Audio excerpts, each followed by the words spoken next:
आम्ही दोघे जण फायनान्शियली थोडेसे अनस्टेबल असलो तरी मला चालेल. म्हणजे माझा वसईला सेट असायचा ना, तरी मी परळहून अपडाऊन करायचे रोज. कारण मला गणपती हा लालबाग आणि परळला मी तर मग कसं म्हणजे कसं पुढचं वर्ष कसं घालवायचं. उद्या उठून सक्सेस मिळेल, पैसा मिळेल, पण हे जे लाईफ आहे की फ्रेंड्स बरोबर बसून टाइमपास करणं, कुठेतरी चिल करणं किंवा हे जे बेसिक कझिन्स बरोबर फिरायला जाणं मला मिस नाही करायचं. बालपण कशी होती, तेव्हाची इतिशा कशी होती.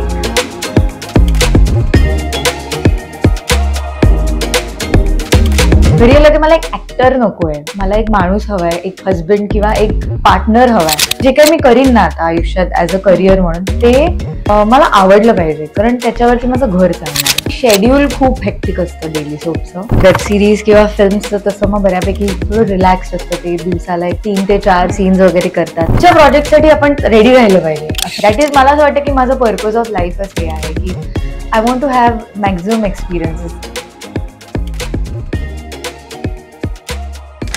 हाय हॅलो नमस्कार, मी तुमची लाडकी होस्ट माधवी वाडकर. तुम्हा सगळ्यांचं पडद्यामागचे कलाकार #रील टू रिअल वर्ल्ड ह्या आपल्या नव्या कोऱ्या कार्यक्रमामध्ये मनापासून स्वागत करते. आजच्या या भागात आज आपल्यासोबत मराठी विश्वातील एक अशी अभिनेत्री आहे जिचा नुकताच 5 ऑक्टोबरला साखरपुडा संपन्न झालाय. छोटी मालकीण, निवेदिता माझी ताई, पुण्यश्लोक अहिल्याबाई होळकर अशा अनेक मालिकांमधून तिने आपल्या घरातच नव्हे तर मनात सुद्धा एक वेगळं स्थान आणि घर निर्माण केलंय. ती म्हणजे एतशा संजगिरी. या एतशाचं स्वागत करूया आणि पडद्यामागचे कलाकार #रील टू रिअल वर्ल्ड ह्या आपल्या आजच्या भागाला सुरुवात करूया. हाय एतशा, सगळ्यात आधी तुझं आपल्या नवराष्ट्राच्या पडद्यामागचे कलाकार #रील टू रिअल वर्ल्ड ह्या नव्या कोऱ्या कार्यक्रमात स्वागत असो आणि खूप खूप अभिनंदन, कारण येत्या 5 ऑक्टोबरला तुझा जस्ट साखरपुडा संपन्न झालेला आहे आणि खूप सगळ्या फॅनच्या खूप सुंदर अशा कमेंट्स येत आहेत आणि सगळेजण वाट बघतात की आता लग्न कधी आहे. तर सगळ्यात आधी कशी आहेस? मी मस्त, फार छान आहे. आणि कसं वाटतंय आता? खरं सांगू तर फार काही बदल झालेला नाहीये, पण तरी एका हातावर अंगठी आली आहे, त्यामुळे तो एक टेन्शन असं नाही. पण कुठे बाहेर जाताना आपण म्हणजे ही तर मी खूप आधीपासून घालायचे, पण ही आता सोन्याची आणि डायमंडची, तर मग ती कुठे हरवली नाही पाहिजे. आणि आता काही करताना असं एक ऍडेड एक गोष्ट हातात जाणवते, ज्याची सवय नव्हती ती जाणवायला लागली आता. अदरवाईज सगळं जसं सेम जसं आधी होतं तसंच होतं. कशी होती लव्ह स्टोरी? म्हणजे तुम्ही कधी पहिली भेट कशी होती आणि जेव्हा निशारला तू पहिल्यांदा पाहिलंस तेव्हा डोक्यामध्ये काय विचार आला होता? म्हणजे सो ऍक्च्युली आता ह्या आठवड्यामध्ये ना बऱ्याच मीडिया पेजेसनी आमची स्टोरी कव्हर केलेली आहे. तर त्यापैकी एका कुठल्या तरी त्या स्टोरीमध्ये असं लिहिलं होतं की आम्ही बहुतेक निवेदिता माझी ताई या सेटवर भेटलो, कारण मागच्या वर्षीच आमची ती मालिका झाली आणि आम्ही दोघेही त्या मालिकेत होतो. पण खरं सांगायचं तर आम्ही 2021 मध्ये भेटलेलो आहोत. दख्खनचा राजा ज्योतिबा हे खूप कमी लोकांना माहितीये, पण तेव्हा मी देवी अमाईचं काम करत होते आणि तो एका असुराचं काम करत होता. सो तिथे आम्ही भेटलो कोल्हापूरला, कोल्हापूर चित्रनगरीत. आणि निषादला पहिल्यांदा भेटले तेव्हा खरं तर मी त्याला दादा म्हणणार होते पहिल्यांदा, कारण त्याच्या सोबतचे बाकीचे जे सगळे असुर होते ना ते सगळे जरा वयाने मोठे होते आणि मी त्यांना कुठे ना कुठेतरी भेटले होते, त्यामुळे त्यांना मी दादा म्हणायचे. आणि तो आणि विशाल निकम हे एकटेच फक्त आमच्या एजचे होते. सो मला असं झालं की विशालला तर मी आधीपासून ओळखायचं, मग त्याला विशालच, ह्याला दादा म्हणू नको म्हणू असं मला व्हायचं. मग मी त्याला त्याचं बर्थ इयर विचारलं, तर मग कळलं की हा 1च वर्ष मोठा आहे, तर ठीक आहे ह्याला नावाने हाक मारू शकतो. सो मग तिकडनं सुरुवात झाली आणि आम्ही आधी चांगले फ्रेंड्स होतो. आणि खरं सांगायचं तर म्हणजे खूपच ऑनेस्ट उत्तर देते मी ह्याच्यामध्ये, काहीच फिल्टर न ठेवता, की आम्ही दोघेही आमच्या रिस्पेक्टिव्ह आयुष्यात एका रिलेशनशिप मधनं बाहेर पडलेलो होतो, तोही आणि मीही. आणि त्यावेळेला वयही असं होतं की घरचेही आता म्हणजे घरच्यांनी दोघांचे रिलेशन्स माहित होते आणि त्यांना असं होतं की आता मग आपण अरेंज मॅरेज बघूया किंवा असं वगैरे. माझ्याकडे तर स्थळ बघायलाही सुरुवात झाली होती असं वगैरे. हो, तेव्हा असं वाटलं की हा आवडतोय आपल्याला. आणि ही म्हणजे आपण आता जसं तू म्हणाले की खरंच तुम्ही भेटलाय, दादा म्हणाली नाही म्हणाले आणि मग मैत्री तुमची निर्माण झाली. आणि मग मैत्रीचं रूपांतर प्रेमात असं कुठेतरी तो दिवस काय होतं की जेव्हा ते असं वाटलं की नाही कुठेतरी मैत्री आता प्रेमात जाते? बोलण्यावरच मला असं वाटतं की आम्ही खूप बोलायला लागलो आणि शेअर म्हणजे मैत्री खूप चांगली झाली. आणि तो अजूनही म्हणतो की आपण त्या काळात जर गर्लफ्रेंड बॉयफ्रेंड झालं नसतं तरी आपण खूप चांगले मित्र तर नक्कीच झालो असतो. आणि अजूनही तो माझा बेस्ट फ्रेंड आहे. मी सांगेन की होणारा पार्टनर तर आहेच, पण त्याआधी तो माझा खूप चांगला मित्र आहे आणि ते मला कधी गमवायचं नाहीये. सो ते मला तेव्हा जाणवलं की या सगळ्या को आर्टिस्ट पैकी माझा जर कोणी एक चांगला मित्र होऊ शकेल तर हा होऊ शकेल. आणि तो झाला होता आणि मीही त्याची झाले होते. आणि तेव्हा मला असं वाटलं की हा चांगला मुलगा आहे. पण आधीच्या पास्ट एक्सपिरियन्सेस मध्ये मी जरा घाबरलेली होते की म्हणजे हल्लीच्या काळात असं खूपदा होतं की आपण रिलेशन मध्ये जातो, आपलं अफेअर असतं, पण ते दरवेळेला लग्नात जातच असं नाही. सो त्यामुळे तसं मला पुन्हा करायचं नव्हतं. त्यामुळे मी खूप माझे फिलिंग्स कंट्रोल करून ठेवले होते. आणि त्याचा ऍक्च्युली तो ट्रॅक संपत आला होता आणि त्याला एक 10 दिवसांनी पुन्हा एका वेगळ्या असुराच्या ह्यांनी बोलवणार होते. तर ते 10 दिवस तो घरी जाणार होता वगैरे. तर त्यांनी तो आता उद्या जाणार तो, आणि आज शेवटचं शूट करून आलाय तो सेटवर. आणि तेव्हा त्यांनी मला म्हणजे त्यांनी प्रपोजच केलं मला. नाही म्हणजे आम्ही जिथे राहायची आमची सोय होती ना तिथे. मी आणि आम्ही 2-3 कोआर्टिस्ट आम्ही ऍक्च्युली रंकाळ्याला गेलो होतो आणि तिकडनं घरी आलो. आणि तेव्हा लॉकडाऊनही सुरू होता. वीकेंड लॉकडाऊन तेव्हा चालू होते की फक्त सॅटर्डे संडे बंदच आहे. महाराष्ट्र फक्त लॉकडाऊन मध्ये होता, बाकी सगळे स्टेट्स चालू होते. सो तेव्हा तो म्हणाला की मी उद्या चाललोय वगैरे. आणि त्यांनी मला सांगितलं की हे बघ आपण एवढे दिवस बोलतोय आणि असं सगळं. आणि काही नाही, तो डायरेक्टली मला म्हणाला की मला तू आवडतेस म्हणून. आणि मला असं झालं की हे मला माहित होतं, साधारणतः कळत असतं आपल्याला एका माणसाच्या बोलण्यावरून. तर मी तिला म्हटलं मलाही तू आवडतोस. पण मी त्याला म्हटलं की आपण दोघेही ना बरेच धक्के खाऊन आपल्या लव्ह लाईफ मध्ये धक्के खाऊन इथे आलेलो आहोत. आणि मला ते एक रिलेशनशिप होणार आणि मग ते तुटणार आणि मग आपण एकमेकांची कधीच नाही बोलणार, असं मला नकोय झालेलं. त्यामुळे हे जर टिकलं ना तर आपण खूप म्युच्युअल नोट, हे टिकलं तर आपण त्याला टिकवायचा पूर्ण प्रयत्न करू. पण जर हे नसेल टिकणार ना तर आपण काही हार्ड फिलिंग्स न ठेवता एकमेकांना सांगू. आणि तो होकार दिला, मी त्याला होकार दिला. आणि म्हणजे मी त्याला कधीच एक्सप्रेस केलं नसतं तर त्यांनी त्या दिवशी मला विचारलं नसतं. कारण मी माझ्या मनात होतं आणि मी त्याच्यावरती असं म्हणतात ना की त्याच्यावरती दुर्लक्ष करून आयुष्यात पुढे निघायला तयार झाले होते. पण त्यांनी त्या दिवशी विचारलं आणि मला असं झालं की हे होईल कुठेतरी वर्क, मला असं वाटत होतं. आणि ते वर्क झालं. म्हणजे आता आम्ही आता ऑलमोस्ट 5 वर्ष आम्ही सोबत आहोत. आणि आता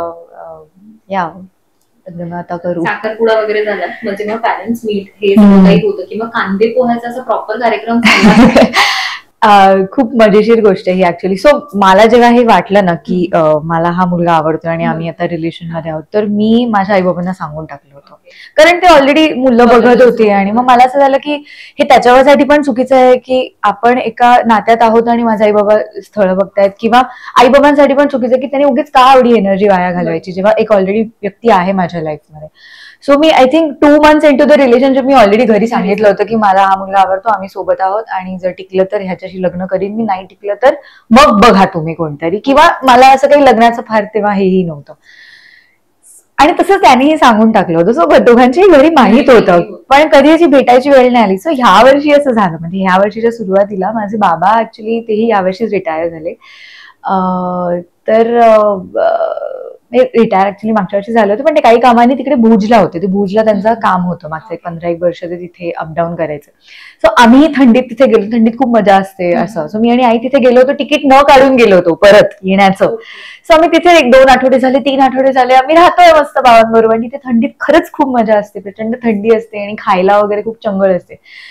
सो त्याचे आई बाबा रण ऑफ कच्छ बघायला तिथे नेमके त्या दरम्यान आले होते. आणि त्यांची म्हणजे मला माहित होतं, पण आम्हाला असं वाटत होतं की मी तिथपर्यंत कदाचित राहणार नाही भुजमध्ये, मी येईन परत मुंबईला, कारण शूट किंवा काही ना काहीतरी चालू होईल असं.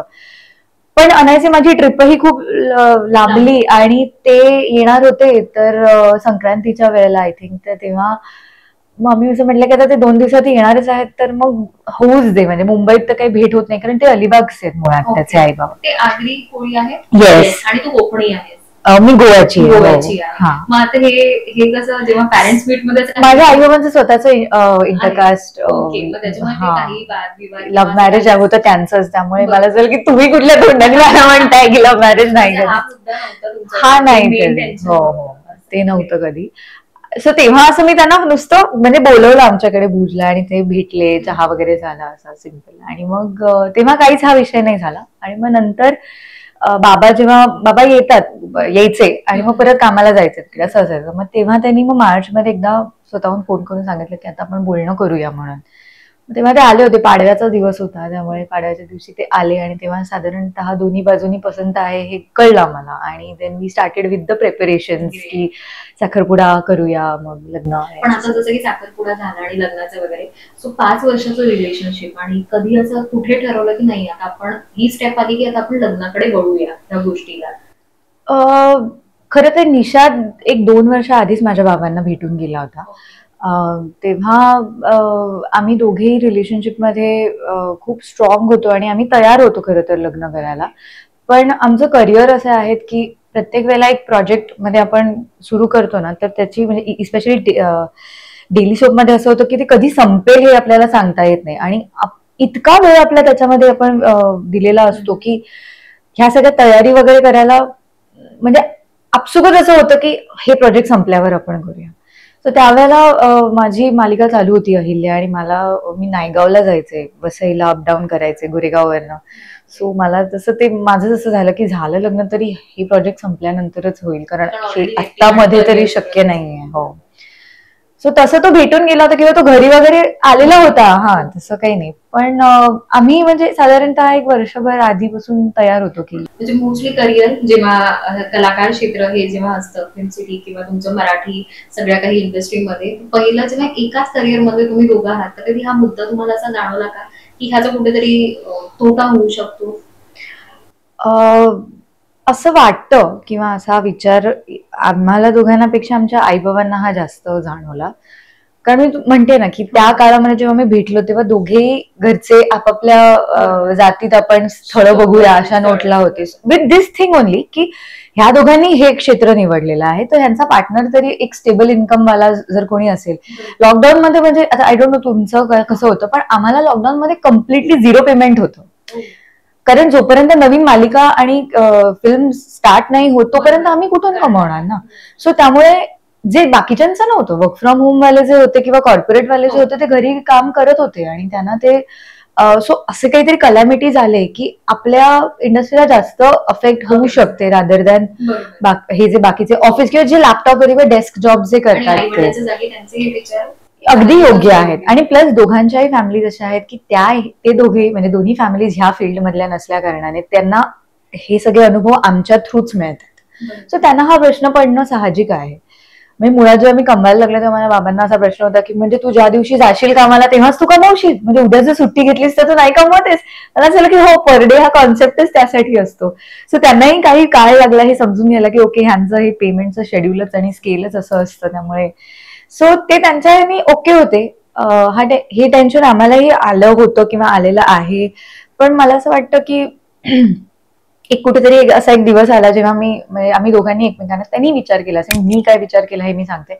मला असं वाटलं की माझं जेवढं त्याच्याशी अंडरस्टँडिंग आहे ना ते मला नाही वाटत की मला कोणाशी मिळेल. सो मग आम्ही दोघे जण फायनान्शियली थोडेसे अनस्टेबल असलो तरी मला चालेल, पण मला घरी आलं की मला एक ऍक्टर नकोय, मला एक माणूस हवाय, एक हजबंड किंवा एक पार्टनर हवाय. जे ऍक्टर्स बहुधा नसतात, त्यांना एक साधारणतः आपला एक ऑरा असतो जो जपायचा असतो. आणि आय थिंक की मी आणि निशाद तसेही आमच्या प्रायव्हेट लाईफमध्ये आम्ही खूपच असे झल्ले म्हणून असे आहोत. म्हणजे मी किंवा तोही आम्ही आमच्या फ्रेंड्स बरोबर असतो तेव्हा आम्ही अगदी म्हणजे down to the core raw असे असतो आम्ही. येस. आणि मला ती साईड माझी कधीच गमवायची नाहीये, कारण मी ह्या इंडस्ट्रीमध्ये आले जेव्हा मी 24 वर्षाची होते. सो मी 24 वर्ष हे आयुष्य जगलेली आहे. सो ते मला माझ्यापासून लांब नाही करायचं. उद्या उठून सक्सेस मिळेल, पैसा मिळेल, पण हे जे लाईफ आहे की फ्रेंड्स बरोबर बसून टाइमपास करणं, कुठेतरी चिल करणं किंवा हे जे बेसिक कझिन्स बरोबर फिरायला जाणं, ह्या बेसिक गोष्टी मला मिस नाही करायच्या आहेत. आणि तोही तसाच आहे. सो ह्याच्यामुळे मला असं वाटतं की हे एवढं अंडरस्टँडिंग मला अजून कोणामध्ये मिळणार नाही. वाईब्स मॅच होतात. हो, येस. कसं आहे तसं तुझं ह्या अभिनय क्षेत्रामध्ये सुरुवात कशी झाली, म्हणजे बालपण कसं होतं, लहानपणी काय ठरवलं होतंस? कारण आपली लहानपणीची स्वप्न फार वेगळी असतात आणि मोठेपणी आपण काही वेगळे म्हणतो. सो बालपण कशी होती, तेव्हाची इच्छा कशी होती आणि ह्या क्षेत्राची सुरुवात कशी झाली? मी ऍक्च्युली मला डॉक्टर व्हायचं होतं. लहान असल्यापासून मला डॉक्टर व्हायची खूप इच्छा होती, पण 12वीत खूप कमी मार्क मिळाले आणि तेव्हा मग सोडून दिला मी विचार डॉक्टर व्हायचा. पण मला सायन्स खूप आवडायचं. मी सायन्स घेतलं होतं, त्यामुळे मी 7 वर्ष सायन्स शिकले. म्हणजे मी बीएससी केल्यानंतर एमएससी ही केलं. बीएससी केमिस्ट्री आणि एमएससी न्यूट्रास्युटिकल्स, म्हणजे food science, food packaging, processing हे. हा, सो हे सगळं माझं झालं आणि तेव्हापर्यंत माझा असा काही प्लॅन नव्हता ह्या क्षेत्रात. हा, स्कूलमध्ये नाही, पण मी कॉलेजमध्ये खूप ऍक्टिव्ह होते. म्हणजे कॉलेजमध्ये प्रचंड ऍक्टिव्ह होते. ग्रॅज्युएशनचे 3 वर्ष प्लस 2 वर्ष नाटकं नाही. मी तेच सांगते की मी ऍक्टिंग कधीच नाही केली कॉलेजच्या लाईफ ड्युरेशन मध्ये. मी डान्स खूप केला, खूप म्हणजे खूप डान्स. माझी ती जिद्द होती कॉलेजमध्ये असताना, आणि मी खालसामध्ये होते. सो बऱ्याचशा फेस्टिवल्समध्ये आमच्या कॉलेजेसना कदाचित इन्व्हाइट नाही केलं जायचं, किंवा ते लोक काही कारणास्तव पार्टिसिपेट नाही करायचं. पण मला असं झालं की मी जेव्हा टीवायला होईन, जेव्हा हे सगळं प्रोग्रामचं सगळ्या गोष्टी माझ्या अंडर येतील ना, तेव्हा मी मॅक्झिमम इंटर कॉलेज कॉम्पिटिशनचा माझ्या डान्स ग्रुपला उतरवीन, त्यांना जिंकवीन. आणि असं माझं ते तेव्हाचं कॉलेजचं एक वे. हो कॉलेज. मी कथ्थक शिकलेली आहे. माझी विशारदची शेवटची परीक्षा राहिली आहे, पण माझं कथ्थक शिकलेली आहे. आणि मी जॅझ आणि कंटेम्पररी पण शिकलेली आहे. सो मी डान्स खूप केलाय आयुष्यात, प्रचंड केलाय. आणि मी कॉलेजमध्ये सुद्धा इनफॅक्ट निवेदिताला खूप कमी काळासाठी एक दिग्दर्शक आले होते, प्रणव कुलकर्णी म्हणून. तो माझा सिनियर होता कॉलेजमध्ये, आणि तेव्हा मला एका एकांकिकासाठी त्यांनी बोलवलं होतं. तर मी 2-3 दिवस गेले तिथे, आणि मी त्याला म्हटलं की मला नाही शक्य होणार, मला डान्स रिहर्सल्स पण मॅनेज करायचे. आणि मी एकांकिकेला नाही म्हणाले होते आणि मी डान्स रिहर्सलला गेले होते. सो आणि कट्टू एवढ्या वर्षांनी मी पुन्हा भेटलो निवेदिताला, तेव्हा तो मला आठवतंय 2 दिवस येऊन तू गेली होतीस, आणि मला असं झालं की हो, आणि आता बघ मी काय करते, आता डान्स मागेच राहिलाय आणि आता अभिनय. मी माझं ना मास्टर्स वगैरे सगळं केलं होतं, आणि मला जॉबही लागला होता. म्हणजे माझे रिझल्ट याच्या आधीच मला एक गुड पेमेंट वरती जॉब होता. म्हणजे फ्रेशरसाठी गुड पेमेंट असतं. सो माझे एचओडी वगैरे बऱ्यापैकी आनंदात होते. पण मला फॉर सम रिझन मला ते फील नव्हतं होत. आणि प्लस माझी इंटर्नशिप पण सफोलामध्ये झाली होती, मॅरिको इंडस्ट्रीजमध्ये. तो मला असं एक MNC मध्ये जॉब मिळाला पाहिजे वगैरे. ही मग तशी रिलेटिव्हली एक छोटी कंपनी होती. सो मला असं झालं की सोडूया आपण, तसंही रिझल्ट यायला वेळ आहे. सो रिझल्ट आल्यावरती कॅम्पस रिक्रुटमेंट वगैरे होईल, तेव्हा मग चांगले इंडस्ट्रीज मिळतील. असं करून मी ते 2-3 दिवसावरती सोडलं, तो जॉब सोडला. काहीतरी कारण दिलं. आणि मला आई पण तेव्हा खूप ओरडली की असं सवय नाही लावून घ्यायची जॉब सोडायची, नाही आवडत आहे, हळूहळू आवडायला लागते, हळूहळू मित्र होतील, आणि असं सगळं. त्याच्या 2 आठवड्यांनी ना श्रावण क्वीनची झोनल लेवल्सच्या हे होत्या, ऑडिशन राऊंड म्हणू शकतो आपण. आणि त्याचं फेसबुकवरती अशी एक लिंक साधारणतः खूप मुली शेअर करत होत्या. तर मी पण ती लिंक टाकले, आपली इंट्रोडक्शन टाकले, 4-5 फोटोज टाकले. आणि जस्ट करूया म्हणून, हा जस्ट करूया अशा ह्याच्यावरती. आणि मी विसरून गेले होते. आणि मग जेव्हा त्यांचा कॉल आला तेव्हा म्हणजे मी कम्प्लिटली आय वॉज, म्हणजे आता करू काय अशा नोटवरती, कारण मी काही प्रिपेअर्ड नाही. आणि मला डान्स तर त्यांनी सांगितलं की तुला 2 मिनिटाचा डान्स करायचा, 1 मिनिट स्वतः म्हणजे डान्स किंवा तुझं टॅलेंट दाखवायचं, 1 मिनिट स्वतःला इंट्रोड्यूस करायचं, हे सगळं मी प्रिपेअर केलं. आणि मी तर कथ्थकच डान्स करणार होते. सो मी माझ्या मी डान्स क्लासला जिथे जायचं तिकडे जी एक ताई आहे तिच्याकडनं हेल्प घेतली, आणि तिने मला बसवून वगैरे दिला. आणि त्या झोनलला मला असं साधारणतः माहित होतं की कदाचित मी सिलेक्ट होईन, कारण मी सुरुवातीपासून येऊन बसले होते बघायला की काय लेवल ऑफ टॅलेंट आहे असं. सो का कोणास मला असं वाटत होतं की होगा आपला सिलेक्शन. आणि ज्या 2-3 मुलीं पण मला टफ वाटल्या होत्या ना, त्यांचंही झालं सिलेक्शन. सो मला असं, आणि नेक्स्ट डे आलं पेपरामध्ये की मी सिलेक्ट झालेली आहे म्हणून. सो मी फायनल्सला गेलो. मग फायनल्सला आमचं ग्रूमिंग वगैरे झालं, आणि मला मुकुट नाही मिळाला, पण मला रीडर्स चॉईस अवॉर्ड, म्हणजे मॅक्झिमम वोट्स ज्या मुलीला मिळतात ती मी होते. So I was okay, I was happy की जे झालं ते. आणि कट्टू 2 महिन्यांनी माझ्याकडे एक मालिका होती. तर आय थिंक तेव्हा त्यावेळेला त्यांना एक नवीन फेस हवा होता. आणि मग श्रावण क्वीनच्या एक नवीन पूर्ण ग्रुप आलेला असतो नवीन मुलींचा. सो त्यांनी त्या मुलींपैकी 2-3 जणींना कॉन्टॅक्ट केला असेल जो ह्या कॅरेक्टरला जाऊ शकतात. त्यात मी पण एक होते. छोटी मालकीणपासून तुझा हा जो प्रवास सुरू झाला, कुठेतरी लहानपणी डॉक्टर होणार होतेस, ते स्वप्न होतं, मग डान्सर, आणि शेवटी जे ऍक्टर म्हणजे एकदम टर्निंग पॉइंट. मग हा डेली सोपचा कसा प्रवास होता? कारण ना तशा डेली सोप आम्हाला खूप म्हणजे प्रेक्षकांना सुद्धा तुम्ही जे काम करता एक वेगळं खूप वेगळं वाटतं बघण्याला. पण पडद्यामागचं डेली सोपचं रहस्य किंवा पडद्यामागचं डेली सोप फार वेगळं असतं. ते कसं असतं तुमचं डेली सोपचं लाईफ शेड्यूल कसं असतं? शेड्यूल खूप हेक्टिक असतं डेली सोपचं. वेब सिरीज किंवा फिल्मचं तसं मग बऱ्यापैकी थोडं रिलॅक्स असतं. ते दिवसाला एक 3 ते 4 सीन्स वगैरे करतात. आम्ही 3 ते 4 सीन्स लंच टाइमच्या आधीपर्यंत झालेले असतात डेली सोपमध्ये. म्हणजे तरी मी म्हणते खूप कमी म्हणते 6 वगैरे, किंवा दिवसालाच एक 12 सीन्स वगैरे लोक करतात जर अगदीच कट टू कटला असेल तर बऱ्यापैकी हेक्टिक असतं शेड्यूल. 12 तासाच्या नावाखाली 13 तास ही काम करतो आम्ही. आणि जर नसेल बँक झालेली तर कधी कधी ओव्हरनाईट आणि डे नाईट वगैरे असं आहे की फक्त एका शॉट साठी सुद्धा 12-12 तास थांबावं लागतं. म्हणजे तुमचं एक शॉट तुम्हाला द्यायचं आहे. कधी कधी असं होतं ना की सकाळी आपला एक सीन झालाय आणि आजच्या शेड्यूल मध्ये लागलेला आपला जर सीन आहे तो रात्रीचा आहे, तर मग दिवसभर आपल्याला थांबावं लागतं. कारण जोपर्यंत सनडाऊन होत नाही तोपर्यंत आपण तो सीन म्हणजे ते लोक घेणार नाही, जे बरोबरही आहे. सो थांबावं लागतं. हो, तसं आहे. आणि हेक्टिक आहे, फॉर शुअर हेक्टिक आहे हे. पण काय वेगळं? हा, म्हणजे मी आता ऍक्च्युली तेच सांगणार होते की जॉब सोडताना मला डोक्यात एकदा असा विचार आला होता की हे जे काही मी करीन ना आता आयुष्यात ऍज अ करिअर म्हणून, ते मला आवडलं पाहिजे, कारण त्याच्यावरती माझं घर चालणार आहे. आणि आपण दिवसाचे मॅक्झिमम आवर्स आपण त्याला देणार आहोत. 40 इयर्स साठी मी ते करणार आहे, त्यामुळे मला त्यातनं आनंद मिळालाच पाहिजे. मी रोज उठून अरे यार सॅटर्डे कधी येतोय, जे हल्ली खूप जणांचं होतं वर्क लाईफ मध्ये की वीकेंड का वेट करणं, तसं नाही होता कामा.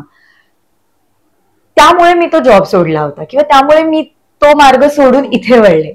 सो इथे मला सीन्स करायला सांगितलं ना तर मला खरं तर मी करू शकेन, म्हणजे असे 12 तास 18 तास डे नाईट मला सीन्स करायला काही प्रॉब्लेम नाही होत.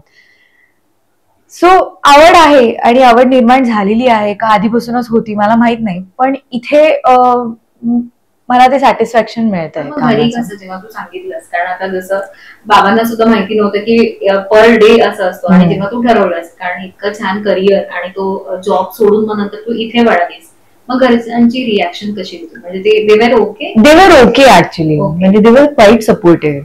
काय शिकलीस आणि ह्या सगळ्या डेली सूट म्हणा किंवा तुझा आतापर्यंतचा जो जर्नी आहे त्याच्यामधून काय वेगळं असं तुला शिकायला मिळालं, किंवा ब्रेक थ्रू मुवमेंट तुझ्यासाठी कुठली होती ह्या सगळ्या? मी ऍक्च्युली सांगेन की ना, प्रत्येक मालिका किंवा प्रत्येक लोक ऍक्टर्स स्पेशली असतात ना, ते काही ना काहीतरी शिकवून जातात. आणि राईट फ्रॉम छोटी मालकीण टू आता जे काही नवीन प्रोजेक्ट मी करीन, मी प्रत्येकाकडनं असं सलमान खाननी कॉफी विथ करण मध्ये एकदा हे म्हटलेलं आहे की I am looking for people की उनसे मैं क्या ले सकू, असं. सो मला माझ्यासाठी तर तसं आहे की मी प्रत्येकाकडनं काही ना काहीतरी घेत. अरे ती तिची स्किन किती छान जपते हे आपल्याला पण असलं पाहिजे, ती तिचं डाएट किती चांगलं जपते, किंवा तो किती सिन्सिअर आहे कामाबद्दल, किंवा त्याला किती पाठ असतात यार, माझी वाक्य पण त्याला पाठ असतात. ह्या सगळ्या गुड क्वालिटीज आपल्यामध्ये असायला काय वाईट आहे. सो मी असं I am just looking forward to people की who can give me good experiences is all I am saying. That is, मला असं वाटतं की माझं पर्पज ऑफ लाईफच हे आहे की I want to have maximum experiences. आणि जेव्हा मी लहान होते तेव्हा आपल्याला असा प्रश्न वाटतो की हे माझ्याबरोबरच का झालं यार, असं होतं.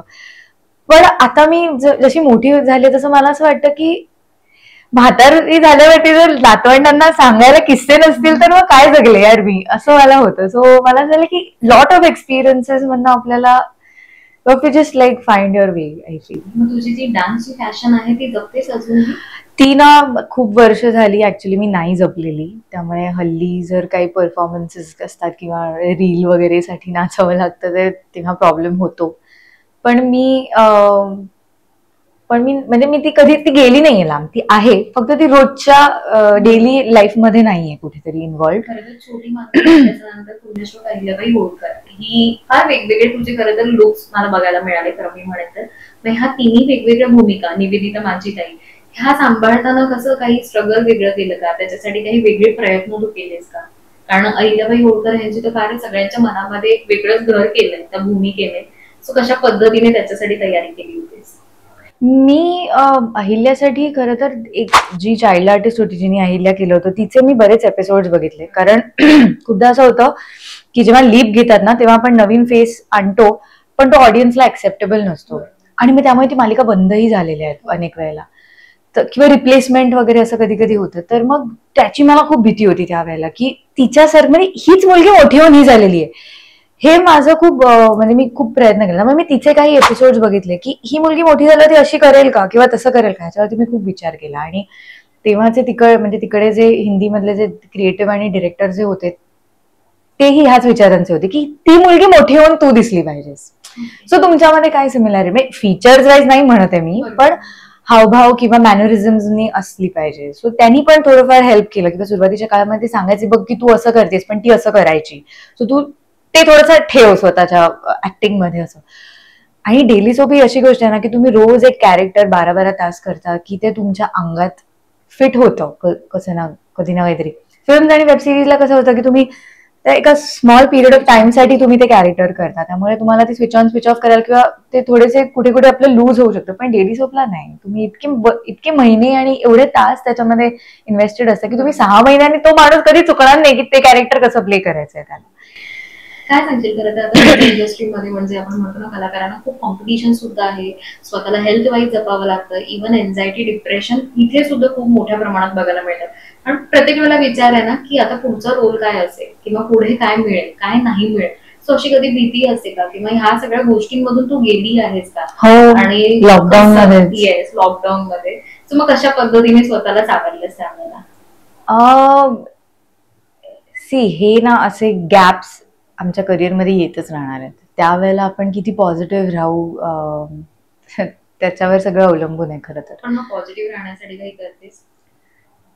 पॉझिटिव्ह राहण्यासाठी पुढच्या प्रोजेक्टसाठी आपण रेडी राहिलं पाहिजे असं मला वाटतं. सो ते तो प्रयत्न करते मी काही फार सक्सेसफुल आहे ते करण्यात असं नाही म्हणणं, पण ते प्रयत्न करते मी की काहीतरी नवीन शब्द शिकले किंवा नवीन कुठल्या तरी एका गोष्टीवरती आपण जास्त पावर आणायचा प्रयत्न केला. फॉर एक्झाम्पल आता मी मागे मला असं झालं होतं की जुनं इंग्लिश शिकावं, म्हणजे ओल्ड इंग्लिश जे असतं ना आर्काईव्ह, तर मी ते खूप असे त्याचे व्हिडिओज बघायचे आणि मग त्या प्रकारे बोलायचा प्रयत्न करायचे. कारण असंच मला त्यावेळेला ते मी काही 3-4 पिक्चर्स बघितले होते आणि मला असं झालं होतं की हे किती भारी आहे आणि हल्ली असं कोणी बोलतच नाही. सो ओल्ड इंग्लिशवरती आर्काईव्ह ज्याला म्हणतो आपण त्याच्यावरती मी उगीच म्हणजे माझा एक वेगळाच रिसर्च त्याच्यावरती चालू असायचं.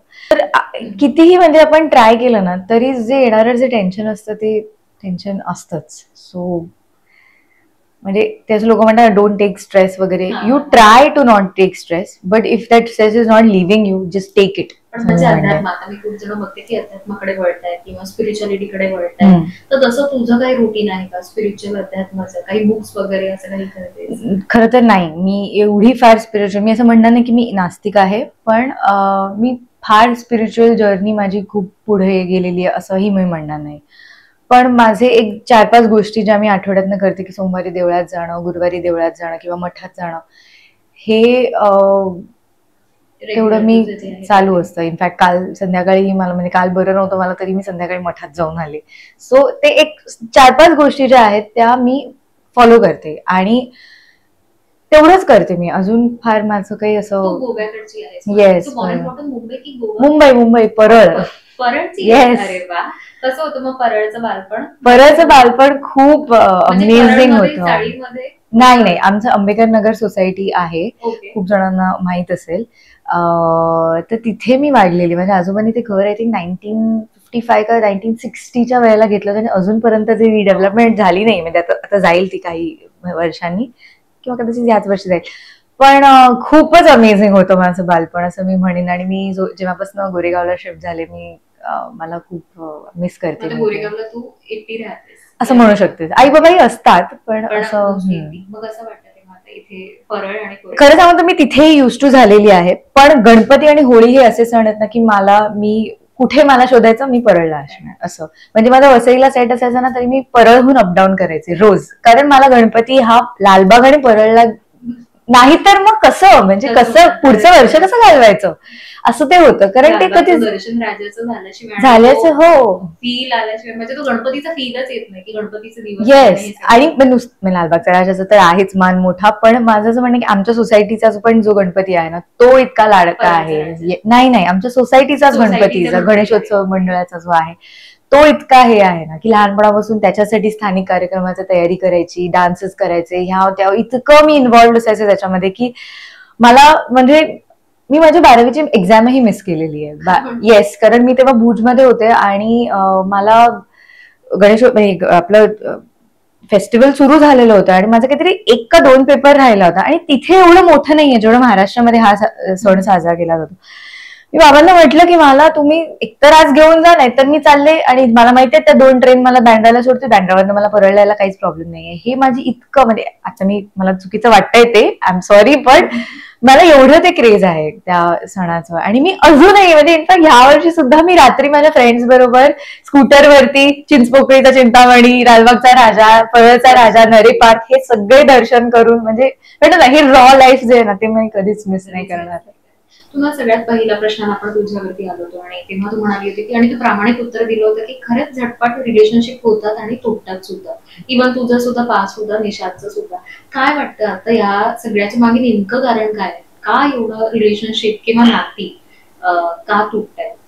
कदाचित निशादला भेटायचं होतं म्हणून ते तुटल्या सगळ्या नाती, असं नाही. पण मी खूप लहान आहे असं काहीतरी फिलॉसॉफिकल बोलायला, पण मला ह्या गोष्टीवरती खूप विश्वास आहे की त्या माणसाचं आपल्या आयुष्यातलं काम झालेलं आहे, सो म्हणून तो चाललाय. There was a time Wien आपण यंग असतो तेव्हा आपल्याला रिलेशनशिप्सच्या ब्रेकअप मधनं सावरायला इतका वेळ लागतो किंवा ते कळतच नाही की कसं सावरायचं, म्हणजे कसं उद्याचा दिवस कसा काढायचा असा प्रश्न पडतो. मुलींना अजूनही पडत असेल, मुलांनाही पडत असेल. पण that is I think what is maturity, की मुव्हिंग ऑन डझंट, मग त्याला वेळ नाही लागत मूव्ह ऑन व्हायला, जेव्हा आपल्याला माहिती आहे की तो माणूस आपल्यासाठी चुकीचा होता. तो दुसऱ्यासाठी कोणासाठी तरी बरोबर असेल, पण तो माझ्यासाठी चुकीचा होता किंवा त्याचं माझ्या आयुष्यातलं काम तेवढंच होतं, तो मला शिकवून गेला त्याला जे काही शिकवायचं होतं ते. त्यामुळे कारण ना खूप गोष्टी आपण मला स्पेशली लाईफमध्ये असे खूप अनुभव आलेले आहेत की आपण एका गोष्टीपासून लांब लांब पळत असतो तरी ती गोष्ट आपल्या जवळ असते, म्हणजे ती काहीतरी आपलं कनेक्शन आहे त्या गोष्टीचं आणि आपल्याला सायन्स मिळत असतात. सो ते घ्यावेत सायन्स. पण मला तर पहिले हा पण प्रश्न, तुझं नाव फार वेगळं आहे, मी पहिल्यांदा येतशा असं ऐकलं, ह्याचा अर्थ काय आणि काय ह्याच्या मागची काही स्टोरी आहे का नावामागे? माझ्या आईचे बाबा ऍक्च्युली ज्योतिष शास्त्र ते खूप शिकले होते आणि त्यांनी असे खूप सेलेस्टियल बॉडीज आणि स्पेस, नक्षत्र असे वगैरे त्यांनी नावं काढली होती. जेव्हा मी बॉर्न झाले होते तेव्हा माझ्या आईला एक युनिक नाव हवं होतं, तर एतशा हे सगळ्यात छोटं आणि स्वीट होतं म्हणून तिने ते निवडलं. मग मी आता हल्ली कधीतरी एक पॅच ट्रान्सलेट करत होते from Marathi to English about classical dance, तर तेव्हा मला संस्कृतची डिक्शनरी लागणार होती. सो मी सगळ्यात पहिले माझं नाव आधी शोधलं, तर एतशः हा शब्द आहे, एतशः. तर त्याचा अर्थ त्या डिक्शनरीत असं होतं की dappled horses of the sun god, म्हणजे सूर्यदेवाला आपण असं म्हणतो की सूर्यदेव, त्याचा रथ आणि त्याचे घोडे असे आहेत. आणि सगळ्याला त्याची प्रभावळ किंवा असं म्हणू शकतो, त्याला एतशः असं म्हणतात. पण त्या आईने एतशःला एतशा असं केलं, असं मी त्याला हे आई बाबांना आपण बघत असतो, त्यांचं नातं बघत असतो, म्हणजे आपण जे वाटत होते आणि आपण तसं कुठेतरी तसा बॉन्ड आपला सुद्धा पुढे आयुष्यात असावा. तू आता निशा सोबतचा पुढचा तुमचा बॉन्ड कसा विचार केलाय? काय विचार, स्वप्न काय आहेत, की पुढचे तुमचे प्लॅन्स काय आहेत आणि लग्नाची तारीख काय? लग्नाची तारीख आम्हालाही ठरलेली नाहीये, आमच्यासाठीही ठरलेली नाहीये, कारण फेब्रुवारीच्या आसपास होईल असं मला साधारणतः सांगू शकेन मी. पण तारीख खरंच सांगते मला, सांगेन फॉर शुअर, कारण हॉल आणि अशा बरेच 2-3 गोष्टी आहेत त्या जराशा ह्या महिन्यात, ह्या वर्षी आणि पौष महिना आल्या कारणाने बरेच सगळे मुहूर्त पुढे गेलेले आहेत, त्यामुळे हॉल वगैरे मिळणं जरा खूप अवघड झालेलं आहे.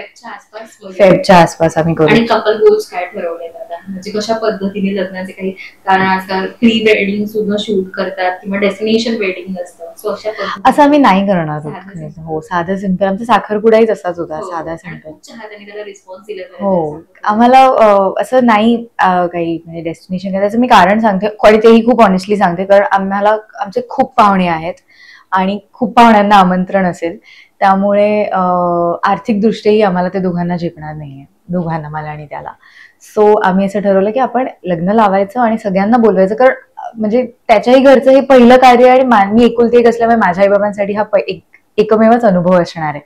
सो जे आपले रिच्युअल असतात ते आम्ही सगळं करू, पण असं जे तू म्हणालीस की डेस्टिनेशन वगैरे नाही.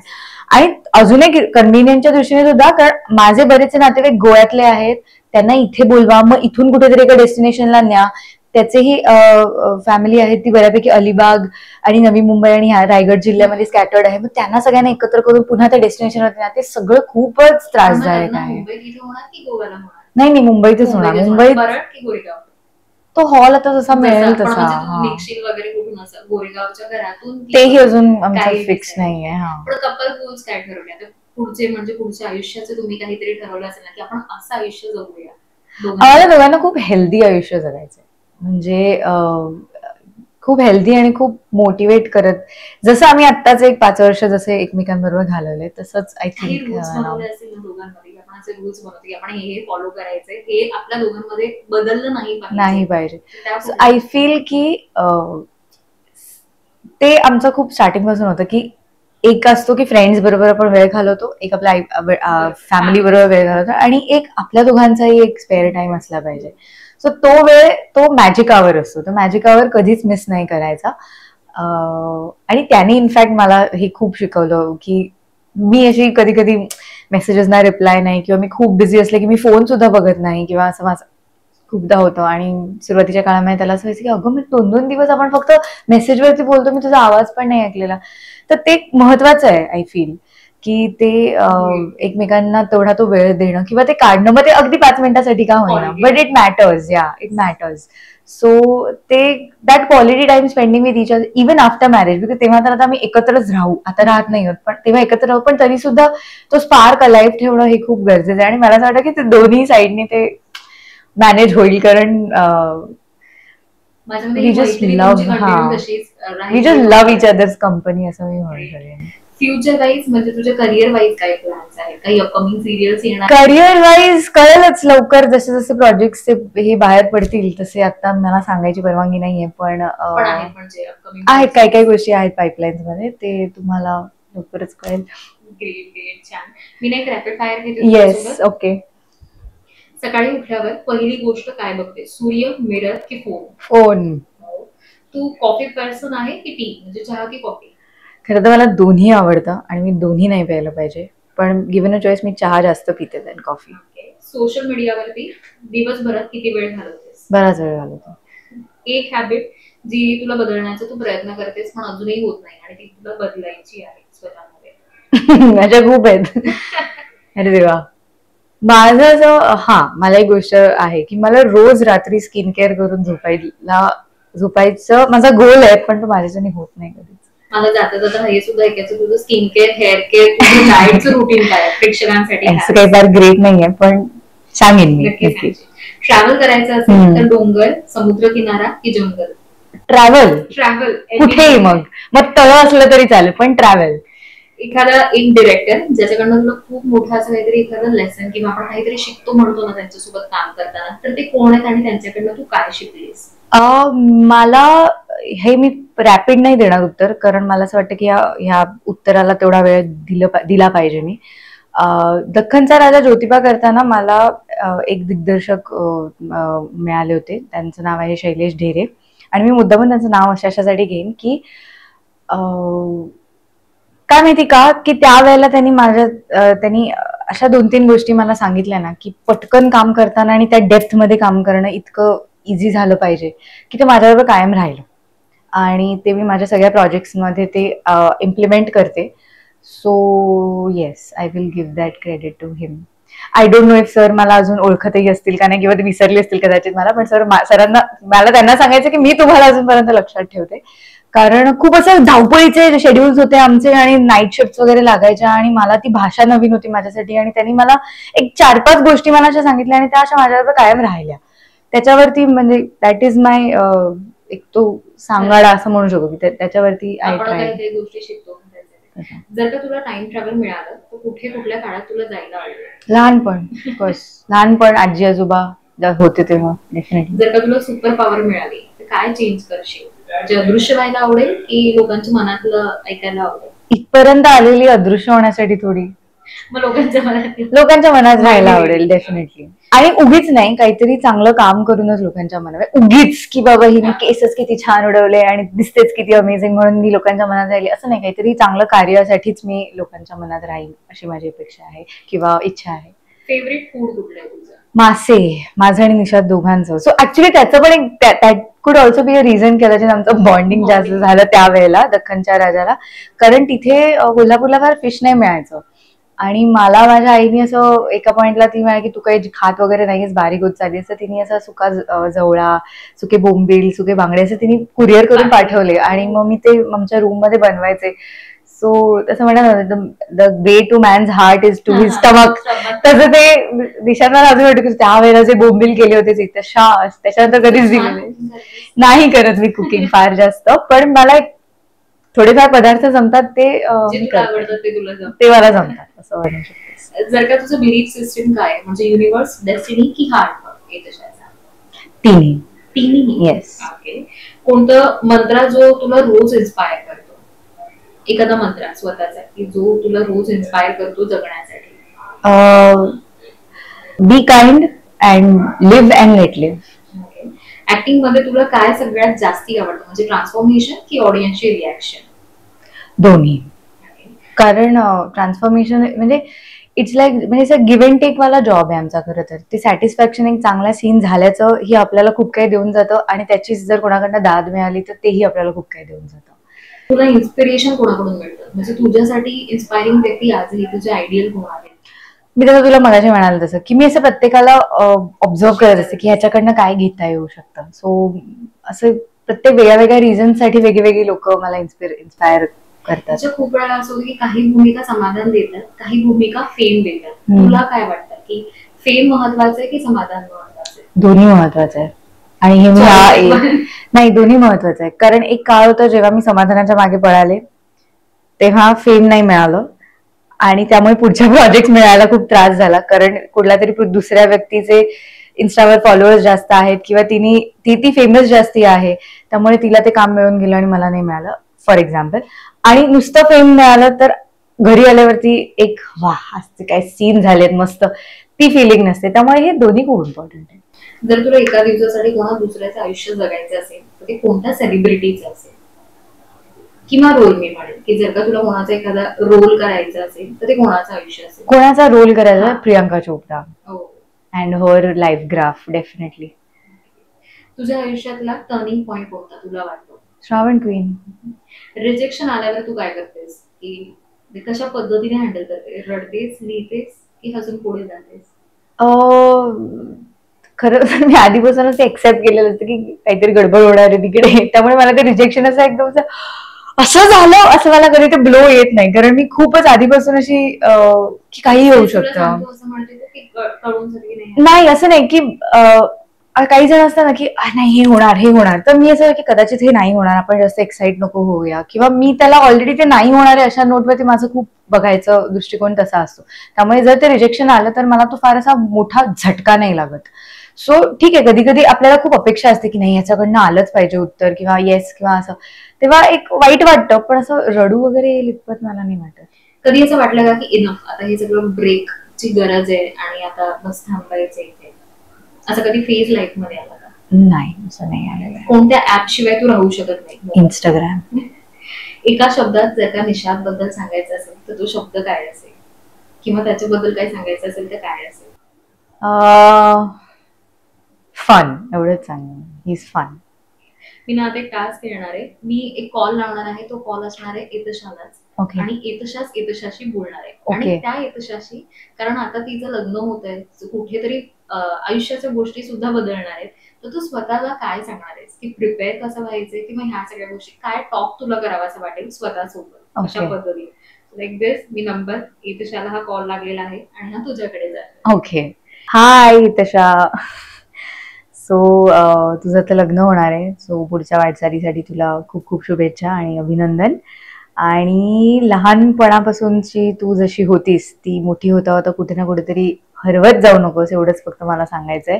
तशीच राहा आणि तुझ्या सगळ्या माणसांना, तुझ्या मित्रमंडळी सगळ्यांना जवळ ठेव, कारण तिकडनं तुला एक वेगळी ऊर्जा येते.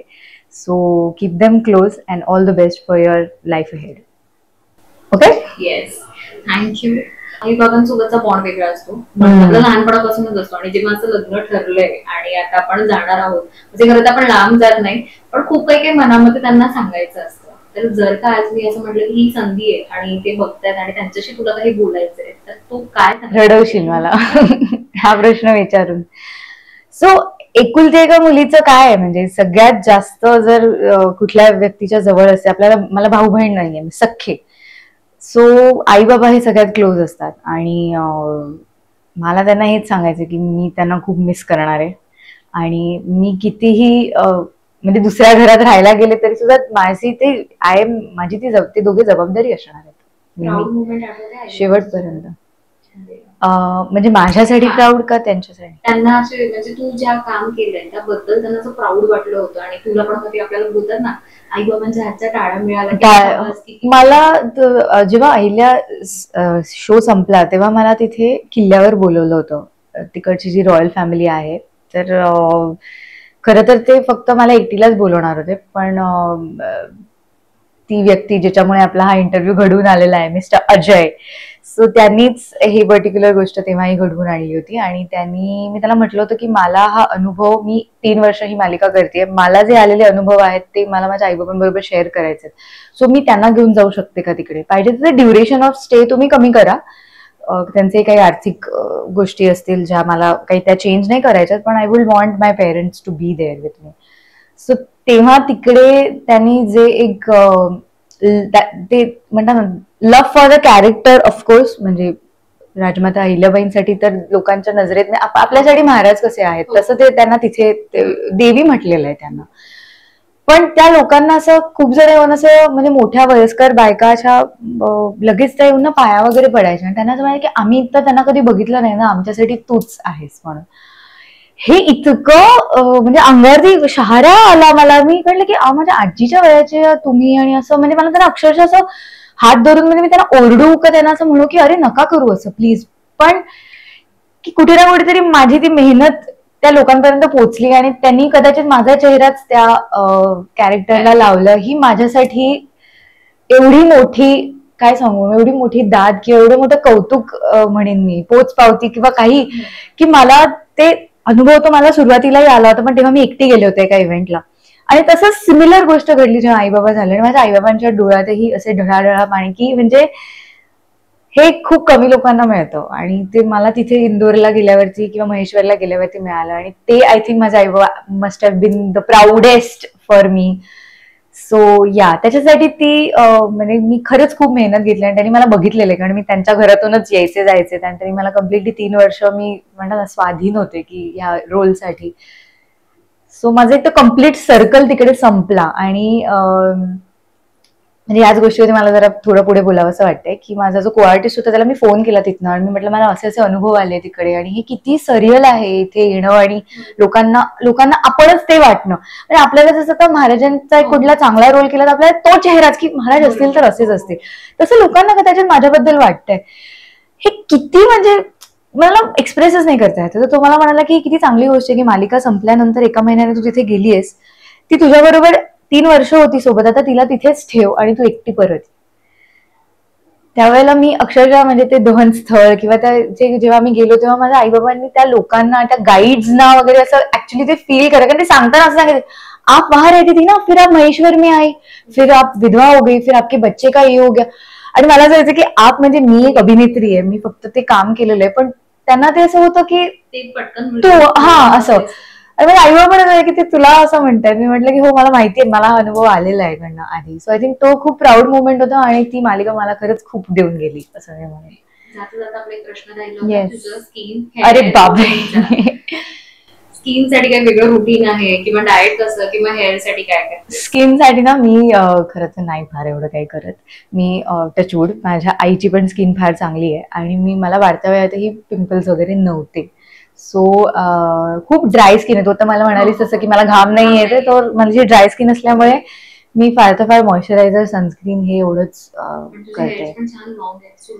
ते मी म्हणजे वाढवले त्याला. मी ऍक्च्युली मला हेअर कलर हे नाही आवडत फार, म्हणजे मला असं ते खूप आर्टिफिशियल वाटतं. म्हणजे ज्यांना करायचं त्यांनी ऑफकोर्स तुम्ही करा, पण मी फक्त श्रावण क्वीनला एकदाच तो हेअर कलर केला, त्याच्यानंतर मी ते जे कापले त्याच्यानंतर मला स्वतःहून मला नाही वाटत, जोपर्यंत पिकायला नाही लागत तोपर्यंत मी तरी हेअर कलर नाही, कारण मला ते खूपच ते कॉन्सेप्टच अननॅचरल वाटते की. आणि फूडी आहेस की म्हणजे प्रचंड. foodie. त्यामुळे डाएट बद्दल तू नको विचारूस मला, म्हणजे मी सगळे चुकीचे सल्ले देईन असं मला वाटतंय, की लोक म्हणतील की ही काय. आणि मी म्हणते की माझं बारीक, मी लहानपणापासून होते, आता ह्या 2 वर्षामध्ये जरा माझं वजन वाढलंय आणि मला जेवण नाही, म्हणजे आई ही इतकं छान जेवण बनवते ना, आणि निषादही खूप चांगलं जेवण बनवतो. सो मला असं होतं की आणि मला बाहेर गेल्यावरती पण हे पण मागूया ते पण मागूया, त्यामुळे मी भयंकर खाते आणि त्यामुळेच मी काल आजारी पडले. तर मी बाहेरून इतकं खात असते ना की मला खूप जास्त, खूपच जास्त. प्रॅक्टिस सुरू केली आहे की नाही मला माहिती नाही, कसली? उखाण्याची जी अशी असते. जाता जाता बाय बाय बोलूया सगळ्यांनाच, आणि उखाणा होऊन जाऊ दे निशादसाठी स्पेशल. आमच्या दोघांचे स्वभाव आहेत कॉम्प्लिमेंटरी. आमच्या दोघांचे स्वभाव आहेत कॉम्प्लिमेंटरी. निशादचं नाव घेते आणि करते नव्या प्रवासात एंट्री. तुझ्या या नव्या प्रवासासाठी नवराष्ट्र नवभारत कडून सुद्धा खूप खूप शुभेच्छा. थँक्यू. लग्नाची तारीख फिक्स झाली की नक्की नक्की नक्की आधी मलाच कळू दे, मग मी तुम्हाला सांगते. आणि छान वाटलं तुझ्याशी गप्पा मारून. थँक्यू. मला मुद्दामून तुमचं कौतुक करावं असं वाटतं की खूप वेगळे प्रश्न विचारलेत, म्हणजे हे सिमिलर प्रश्न पण त्याला एक थोडासा एक पर्सनल अँगल दिला, त्यासाठी खूप थँक्यू. मजा आली इंटरव्ह्यू द्यायला. इव्हन मला सुद्धा, कारण मला सुद्धा येतेशा एक मैत्रीण म्हणून सापडली, तुझी छान गप्पा गोष्टी मारता आल्या आणि म्हणजे वेगवेगळे रंग दिसले मला तुझ्या. छटा आपण जसं म्हणतो ना, आणि खूप साधी सिंपल आहेस तू, म्हणजे जशी आहे तशी. कारण तू जसं प्रत्येक वेळेला म्हणत होतीस की मला नॉर्मल लाईफ जगायची, त्या फेमची लाईफ असं नकोय, आणि तशीच तू आहे. आणि निशादचं नाव घेतल्यावरती तर वेगळेच ब्लश. चलो, थँक्यू. थँक्यू. तर मंडळी, याचा हा भाग तुम्हाला कसा वाटला, तशा सोबतच्या ह्या आपल्या गप्पा तुम्हाला कशा वाटल्या हे आम्हाला कमेंट्स करून नक्की कळवा. अशाच नवनवीन भागांसोबत आपण पुन्हा भेटत राहूया. तोपर्यंत आपल्या नवराष्ट्र चॅनलला लाईक, सबस्क्राईब आणि शेअर करायला विसरू नका. धन्यवाद.